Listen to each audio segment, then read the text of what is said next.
In 2022, the crypto community raised over $100 million for Ukraine in a matter of weeks. It was historic, it was hopeful, it showed what we could do when we came together. Today, 4 years later, and the headlines have faded, the funding has dried up, but the need hasn't gone away, and the opportunity has never been greater. This is a story about what happens next.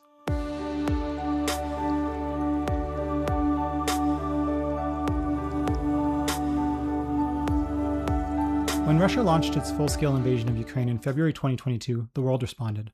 Governments mobilized, humanitarian organizations scaled up, and something remarkable happened in the crypto community. People came together in ways we'd never seen before. In the early days of the war, crypto donations poured in at an unprecedented scale. The Ukrainian government itself raised over $100 million in crypto, literally posting their public wallet address on Twitter, representing one of the first times a nation had publicly embraced cryptocurrency for fundraising. Ukraine now emerged, mobilizing millions more through NFT sales and community organizing. The UNHCR, the UN's refugee agency, partnered with Stellar to deliver the USDC stablecoin directly to Ukrainian refugees, cutting through the delays of traditional banking and getting resources to people in a fraction of the time that it would take through traditional rails. Projects like Unchained Fund created entirely new infrastructure for rapid, transparent aid distribution. It was one of the most powerful examples of Web3 and impact coming together in real time. And it gave me, and I think a lot of us, real hope about what this technology could do. But that was then. Today, more than 4 years into the war, the headlines have faded, international priorities have shifted, funding has dried up, and not just for war relief, but for organizations that were already doing critical work in Ukraine long before the invasion. Alliance for Public Health is one of these organizations. Originally focused on fighting HIV, AIDS, and other public health crises, they've been a cornerstone of public health infrastructure in Ukraine for 25 years. And the stats speak for themselves. They've reached over 250,000 individuals through their prevention programs, and prevented 500,000 new HIV infections in Ukraine. They're an incredible organization that has helped reshape the public health landscape in Ukraine. But when the full-scale invasion began, they were forced to adapt. They expanded their mission almost overnight to serve veterans, displaced families, and others affected by the war.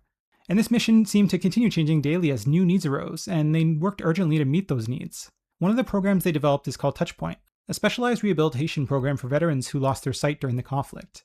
At the same time, they face other challenges with their traditional programming, where the need is immense, but the funding landscape has changed dramatically. The Global Fund to fight AIDS, tuberculosis, and malaria has faced significant cuts. International donors have shifted their attention to other crises, and organizations like the Alliance for Public Health are doing their best to keep their programs running with minimal resources. This film is about one of those programs, and about one person whose life was changed by it. His name is Ivan. He was 20 years old and a conscript when the war began, and later signed a contract with the army. Then, one day in December 2022, while Ivan was on the front lines in eastern Ukraine, his bunker was struck by a devastating mortar attack. The attack left Ivan blind. You're going to hear from Ivan directly through a translator. You're also going to hear from Tatiana Deshko of the Alliance for Public Health, who will introduce the Touchpoint program and share the challenges that they're facing as an organization. And I'll share some reflections on what we can do now, even as the world has moved on, and how Web3 can still play a role in building new pathways for funding and impact. So let's start with Tatiana.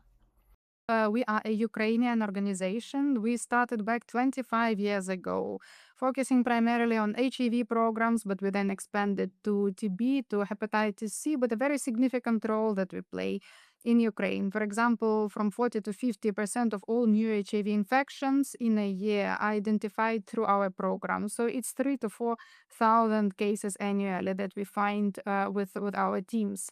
As time went by, we've been expanding our work in Eastern Europe and Central Asia, as it was a very successful program in Ukraine for HIV, for TB, for hepatitis, for transitions.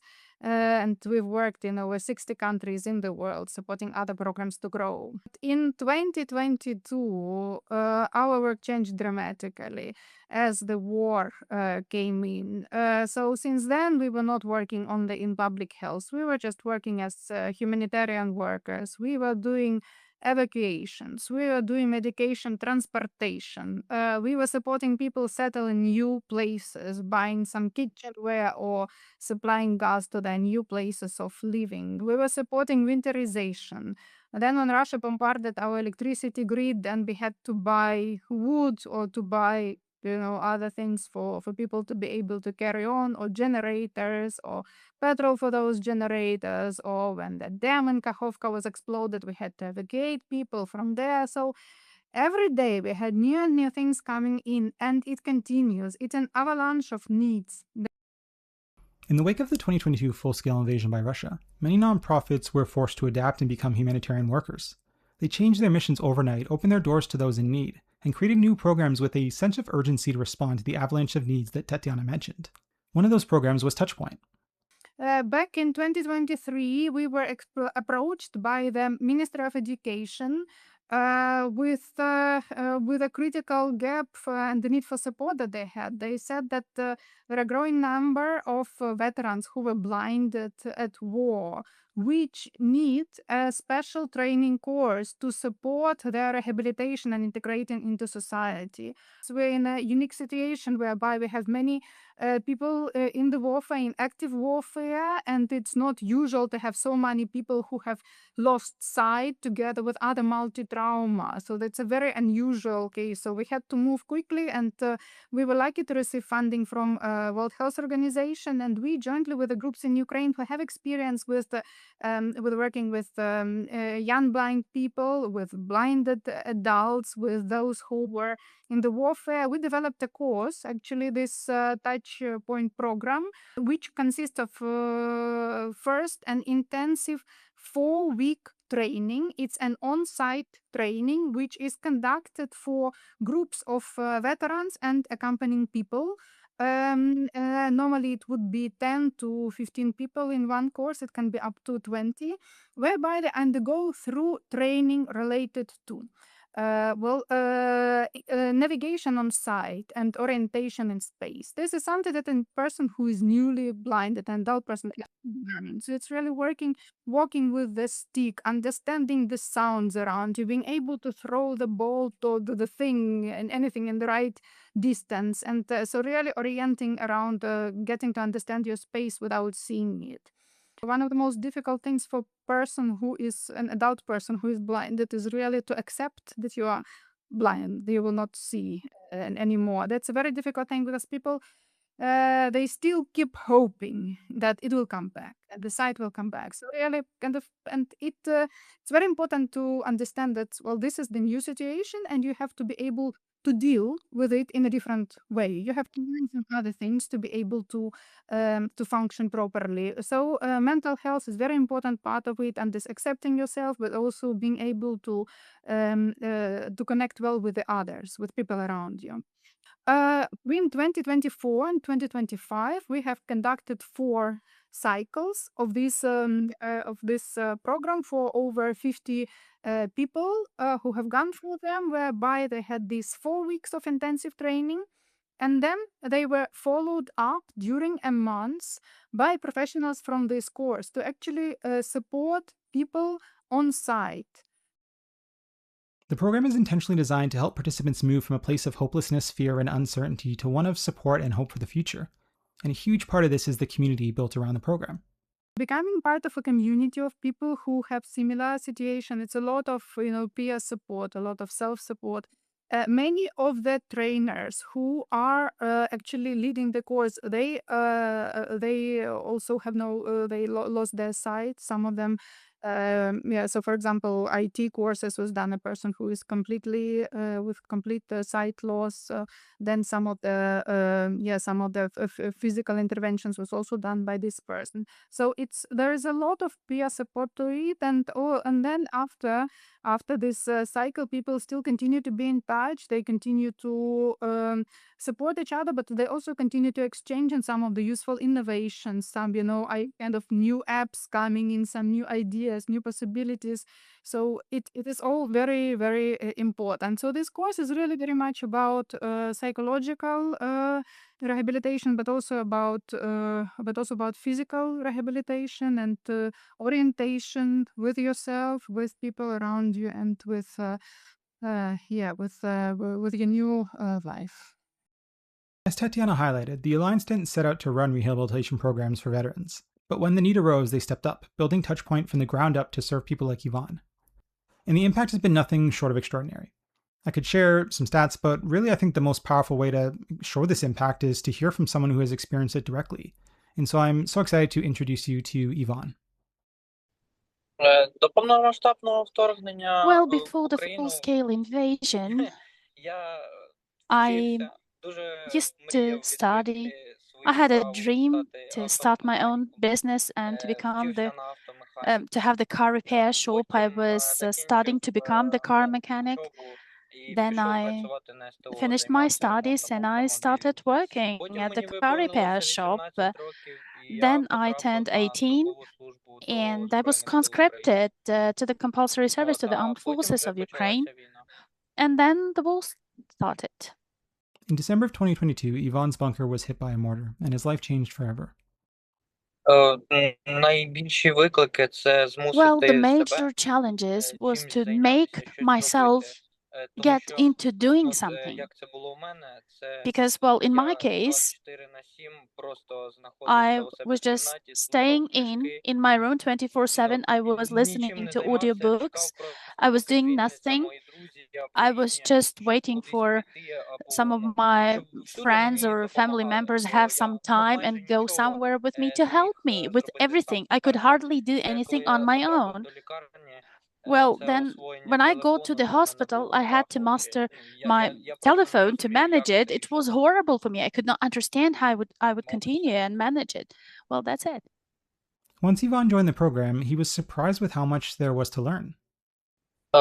Основне, і, The ну, main мабуть, thing це прям дуже важливе, що вона мені and дала, це я the навчився very important thing орієнтуванню that I у got from the просторі program, I і learned взагалі-то to пересуватися сам. find myself Тобто around полетіти in the паличкою space для and to незрячого. move around, to use the Друге, cane. це самостійно Then обслуговувати себе I на learned кухні. Тобто приготувати to їжу собі, manage things in the приготувати їжу kitchen on дружині, my own, там like to cook for допомогти, myself, to cook зробити or каву, help зробити my чай. wife Ну, тобто mm, такі. make some tea or Дізнався, що coffee. є взагалі ігри для незрячих. Тобто I там ті learned самі карти, that доміно і все інше. there are games for the Багато blind people, чого, like the cards or навіть dominoes, танцювати or навчили. I even learned to Ось. dance. They taught me to dance. На рахунок телефону. And Знов about the ж таки, phone, я actually, вивчив I ази, remembered. як їм I learned the користуватися, як basics, how to подзвонити і все use the таке. phone, how to call someone, Коли я etc. приїхав на цю When I came реабілітацію, to там the мені program, пояснили, they що explained можна me взагалі-то more. користуватися They told телефоном, me I ну, could be майже як using the повністю як зряча smartphone людина. Так, деякі as if I were not можливості ще blind. не адаптовані, Of course, not але, all ну, of the features are well 80 або adapted, 90% but я користуюся 80 or телефоном як зряча людина. 90%, Потім це I була can manage робота з the phone as a комп'ютерами. Вчилися non-blind працювати на person. Then комп'ютері. they also taught us Ну і, to мабуть, manage ще the спортивний laptops. розвиток, щоб, Also, ну, of course, the от у незрячих sports людей це exercises. взагалі-то Well, the дуже vision часта impaired проблема, коли people вони very often face a зупиняються, problem when нічого не роблять і they просто починають stop набирати, doing ну, страшну anything and вагу they і gain weight. через це They don't якби do псується їхнє exercises. здоров'я. And Мабуть, of так. course, it's harmful for their health in general. Well, these are the things I learned. As Ivan started engaging more with the program, he realized very quickly that he wasn't alone, and that community can be just as important as the learning itself. Взагалі-то я коли приїхав перший раз на реабілітацію, ну, Well, the знаєте, як first воно time I буває, came я to собі the в голові rehabilitation, думав, що я usually, один you know такий. how this happens. I Але thought I was the only виявляється, one що facing the таких, як problem, дуже but it багато. turned out there are І many other people саме facing от the same цікаве, issues. що The багато most спільних тем, interesting thing is that we і shared a lot багато of хто щось підказує. interests, Тобто у нас от ну, and many особливо people у could give me незрячих, a lot of tips. він там We, вже I mean, вивчив the щось, vision impaired people, якісь the нові blind функції people, свого some телефону people там, might have або learned some new features of their він phone підскаже, and яку just паличку share, ліпше взяти. or they could І give оцей you the life hack обмін about how to better choose your досвідом, cane. знаннями.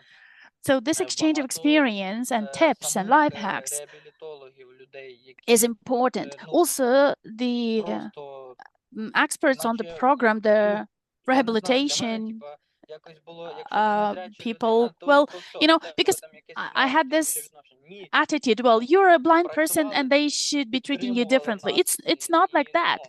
ну, They worked with не us, they давали здатися. supported us, and they didn't let us to, you know, lose the hope and give in. After taking part in the program, Ivan's outlook on life changed completely, and it's incredibly inspiring what happened next. Моє сьогоднішнє життя – це… Well, my today's life is, Я не знаю навіть, як you вам know, пояснити. I'm not even sure how Я to дуже explain that. хотів, я ще коли приїжджав на реабілітацію, дуже When хотів I was стати юристом, але only joining the rehabilitation program, I had this dream to become a lawyer, but then circumstances changed. My life is hardly any different from a regular person's life, non-blind. I work, I'm trying to grow my own business. Even now, I'm doing the repairs, the refurbishment at my place. I'm doing it my own. I work in the garage. I go fishing. I'm using the metal detector to explore. I mean, my life is hardly any different from the non-blind person. Yeah. That's incredible. Kind of. And one more thing. Кажу, ще шашлики жарю сам. I also can do the barbecue myself. As a fellow barbecue lover, I asked Yvonne for his favorite recipe. This is not barbecue. These are the steaks. Mm. And borscht. I'm making this Ukrainian borscht. Well, my wife is making borscht or maybe some rice and meat. Well, I can do it myself. Plov. But I will not share the recipe to you. Fair enough. I respect a well-guarded family recipe, but it was certainly worth a try. And food isn't the only thing Ivan is passionate about. He's looking toward the future with real hope and many plans. На майбутнє, Well, план тільки один. I have some plans for the future. This is one plan: to become better, to grow, to develop, to progress, to advance, to grow my other activities in business, maybe. Or that's it. Yeah. I mean, despite all odds, I'm also trying not to lose hope, and I'm also working in the foundation, in the fund, helping the same people like me, like vision impaired people, to help boys and girls face the same issues. Wow, that's incredibly inspiring. And kudos to Yvonne for also giving back by helping others in a similar situation work their way through the program. It's truly amazing, and a big part of this is helping others take that initial step to get involved in the first place. Because as you'll remember, at first, Yvonne did not want to take part in the program. Here's what he would say to others in a similar place. Well, here I have 3 blind friends, and they live the full-fledged life, the same as I do. Like, they do fishing, they even, plant and dig the potatoes and grow potatoes in their garden. I would even send a video to that person or maybe explain, like, this is the same person like you and they can do it. Which means you can do it too. It's real. This is not the fantasy. Yvonne's story is a reminder that behind every statistic is a person. A young man who was living his life, answered a call to serve, and had everything change in an instant. The Touchpoint program gave him a new path forward, a community, skills, and hope. But Yvonne is one of many, and the need is growing while resources are shrinking. Here's Tatiana again on the challenges APH is facing and how support can help them reach more veterans like Yvonne. There are, in terms of kind of estimates of needs, the estimates vary because it's a massive army. So situation is changing, and kind of some people are, some are lost, some are kind of, so it's hard to be very precise, but estimates are that it's from 1,000 to 2,500 veterans who have been have lost their sight or completely or almost completely. So we've been in touch with people, 50 people through our training so far. We keep on receiving calls. So this is what actually motivating us to put up this project again. Because so we keep on receiving calls from various city administrations, from centers which have done eye prostheses, from friends or relatives, from these groups of with whom we are conducting this training. So we keep on getting requests. That's what motivated us to look for funding for other groups to continue. So we already have requests for one next group. It will be up to 20 people. This is actually maximum that you can have in a group because it's also a lot of individual work. So everyone needs to get attention. So that's why we are calling for to collect funding for this next group of up to 20 people. That means that the money that we are collecting will be used for running this 4 weeks comprehensive program on orientation on space, on mental health, on IT, on physical training, on legal aspects and some self-help work, as well as 1 month follow-up from these professionals who will come into homes to support that they are well established for a person without sight, and also provide necessary mental health to people themselves, maybe to their families. It can be individually or in groups. And yes, to support that all IT, that the gadgets perform to the best of what a person may need. So obviously there's a pretty large gap here between their needs and the demands for the program. So we asked Tatiana about their current fundraising campaign for the Touchpoint program on endowment. The donations will be used to support this next new cohort of people undergoing training of these 20 people who will go through this comprehensive training program. Also, it's important to know that we are actively collaborating with the ministries in Ukraine, the Ministry of Veterans, the Ministry of Education, the Ministry of Social Solidarity, actually to promote that in future more funding will be released for these programs. It's important to know that about 60% of national budget of Ukraine is a defense budget. So the government is very limited in providing other kinds of support. This is why we as citizens of Ukraine, as professionals in healthcare, we will do whatever we can to make sure that our citizens, our people who have lost their functions defending our country would be able to live dignified lives. We will be fundraising until we get it, because they are our defenders, they are our heroes, and they are also the people who will have to be rebuilding Ukraine in whatever situation they are. We are a very large army now. Everyone has to, as people are either fighting on the battlefield or supporting them or doing whatever they can. And our part is to be able to support them back to life and to be functional and enjoy life. Please help us get them to this situation.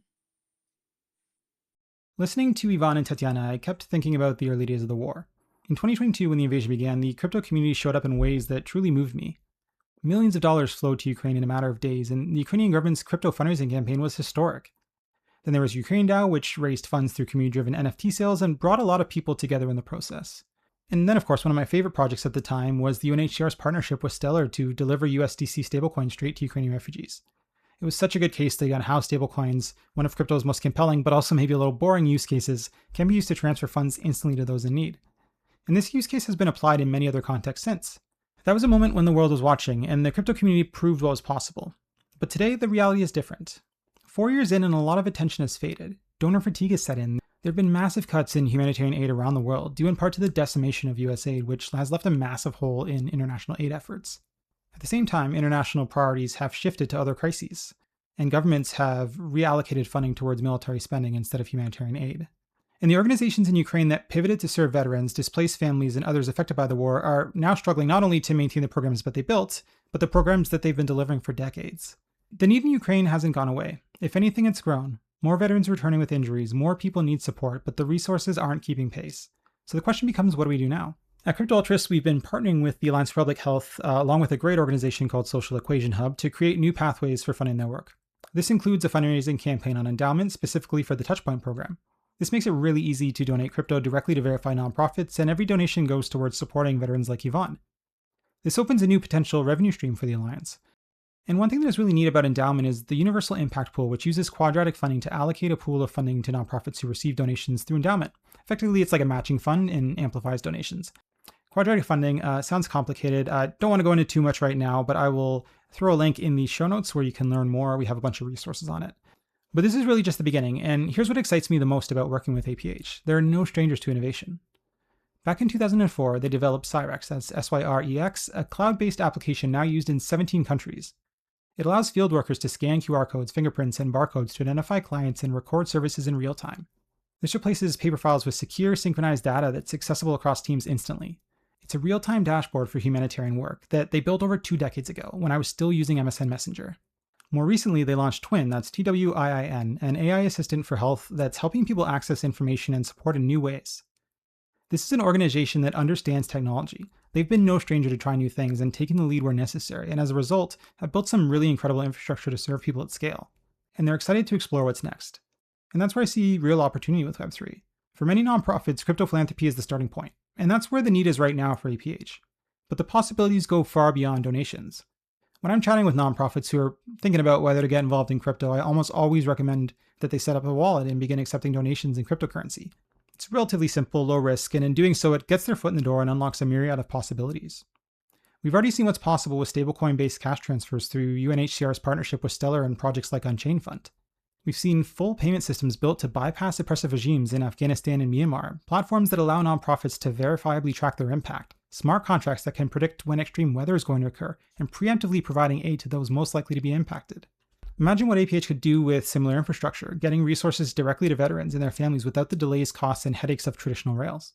Beyond that, there are tools for AI-assisted fund allocation, decentralized governance mechanisms that give communities a voice in how resources are distributed, open data platforms for NGOs to coordinate globally, and so much more. And all these are being built and tested right now across the Web3 ecosystem. The starting point is philanthropy, but the horizon is so much broader, and organizations like APH, with their track record of innovation and their deep understanding of the communities they serve, are exactly the kind of partners who can help us figure out what actually works. In the early days of the war, the crypto community built infrastructure for rapid response. Now we need to build infrastructure for sustained support. Not the kind that happens in a moment of crisis and then fades, but the kind that shows up consistently even when the headlines have moved on. And Web3 can certainly play a role here. Crypto donations are borderless, fast, and transparent. They can reach organizations in conflict zones when traditional banking is disrupted. And platforms like Endowment are making it easier than ever for nonprofits to receive and manage crypto donations. But the technology is only part of it. What really matters is the community around the technology. Let's go back to Tatiana. I would like to say that Ukraine has received a lot of support since the full-scale invasion started, and it was a lot of support for us as people, a lot of solidarity that we have seen, and we know that there are so many needs in the world now, and there are many competing priorities. But I think these are, you've heard from Ivan how transformative a program like that can be, so that they actually get a person from being disoriented in life and kind of completely depressed, actually becoming a fully functional and social person who wants to live and who wants to help and who wants to support. So actually supporting the agents of change who can make our society stronger, better, and yes, you can play a role in that. Ivan's story reminds us that behind every statistic is a person. A 20-year-old veteran who signed up to serve his country, lost his sight, and had to rebuild his life from scratch. The Touchpoint program gave him tools, community, and a new path forward. And the only reason that program exists is because people chose to support it. In the early days of the war, the crypto community showed what's possible when we come together. We proved that the technology can be a real force for good, that it can move faster than traditional systems, and that it can connect people across borders in moments of crises. Now, 4 years in, I'm asking us to do it again, not with the urgency of a breaking headline, but with the steadiness of long-term commitment. The kind of support that shows up even when the world has moved on. So we're calling on partners who are interested in building at this intersection to get in touch. If you're building something that you think applies here, please check out the show notes. We have all the links there where you can contact us. We're always looking for more partners to grow this vision. And if Ivan's story moved you, I invite you to support Alliance for Public Health's campaign on endowment, if you're able to. The link is in the description, and every donation, whether in crypto or traditional currency, helps fund rehabilitation services for veterans like Ivan, who are still waiting for their chance to rebuild. The headlines may have faded, but the need hasn't, and neither have we as a community.